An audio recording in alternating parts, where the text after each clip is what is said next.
What is happening, everyone? Hope you're having a fantastic day. Just gonna hop on here and talk about a list of things that you can be thinking about as we get into the fall season. We're basically through summer and into fall, and wanted to bring to your attention, if you're a homeowner renting a home, this would apply if you're renting an apartment, maybe some things that you can bring the attention of your landlord that we go into the season not really thinking about. I thought this would be advantageous and helpful to you. So I'm actually gonna go through a list of 6 things. But the first thing is that a lot of us neglect and don't think about is cleaning, repairing, or potentially replacing our gutters.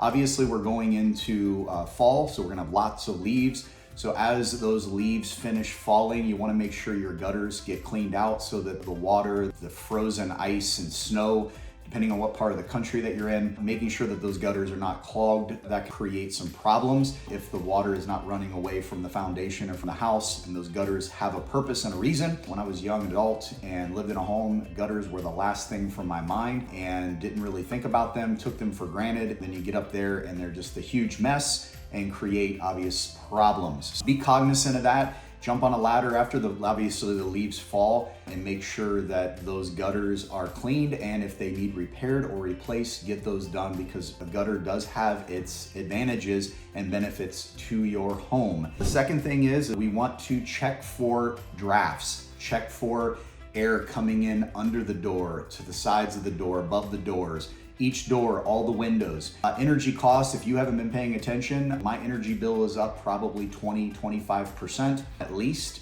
over the last 12 months. Obviously, we don't want to give away our money. We're already dealing with higher energy costs, so make sure that you try to make your house as draft free as you possibly can, that warm air is not escaping the house and you're paying more money for your energy costs. Just check for drafts, and obviously they've got different types of weather stripping and things that you can get to try to eliminate or decrease that draft to the property. The third thing we're going to talk about, and this is something again that you never want to forget about, and that is to drain your outdoor faucets, making sure that those faucets are turned off and making sure your hoses are disconnected. If there's any type of water in there and those freeze, those can create problems, can break your spigot, and then you've got a water issue.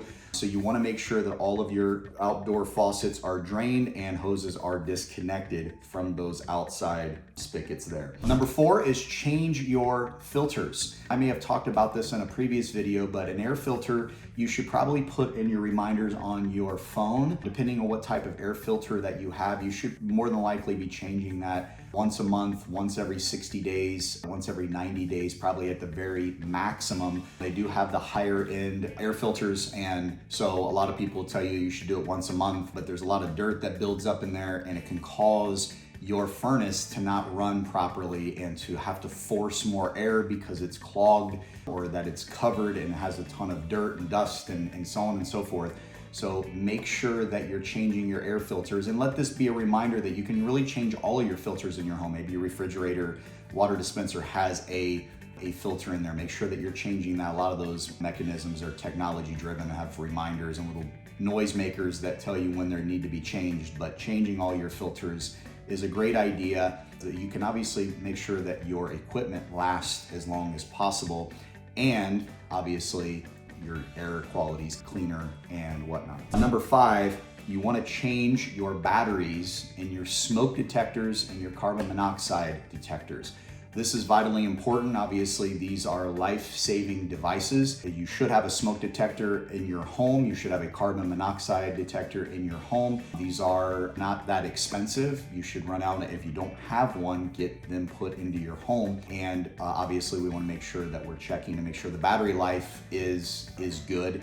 And if those batteries need to be changed, then it's a good idea to get those changed as we go into the fall season. And then last but not least, test your winter equipment. And if you have a snowblower, it'd be a good idea to make sure that the thing starts. Make sure that the oil's been changed. Make sure that things are good. You don't want to try to be out there when it's minus 15 degrees and it's 6, 7, 8, 10 inches of snow and you're trying to start this thing. It'd probably be a good idea to start it, to choke it out, make sure things are firing in all cylinders. And if not, this is a good time to get it into maintenance, make sure that it gets an overhaul looked at so that it's running and functioning properly. I do not have a snowblower. This would not apply to me. I have the good old-fashioned shovel. I always tell myself every year I'm going to go out and get a snowblower, and I say to myself as soon as I do that it probably will not snow for the next 2 to 3 years, but maybe that would be a great investment to deter any snow, and who knows. Where I live in Ohio, it's hit or miss, and snow can fall a lot and it can not fall much at all. But test your winter equipment, any winter equipment that you would want to be able to have access to and to be able to utilize. You want to make sure you test that equipment properly. It takes just a few minutes to pull the thing out, wipe the dust off, start it up, make sure that it doesn't need any maintenance. So that way it's ready to go. Anyhow, I hope that's been helpful to you. Again, clean, repair, replace your gutters. Check for any drafts. Energy costs are up, so we will make sure that is mitigated. Drain any outdoor faucets and disconnect your hoses. Number 4, change any filters, air filters, any filters related to the home that need to be changed. A great reminder to just do that as we're going into a different season. Change and check your batteries for your smoke detectors and your carbon monoxide detectors. And then last but not least, test any winter equipment, snow blowers, etc. Hope that's been helpful to you. Just wanted to bring to your attention some things that, again, I think we take for granted and we don't really think about. And right now would be a great time. The weather quite hasn't changed yet, so it's good to get some of this stuff knocked out. And that way you don't have to worry about it when the winter weather gets a little colder. So that being said, hope this has been helpful to you. Until next time, bye for now.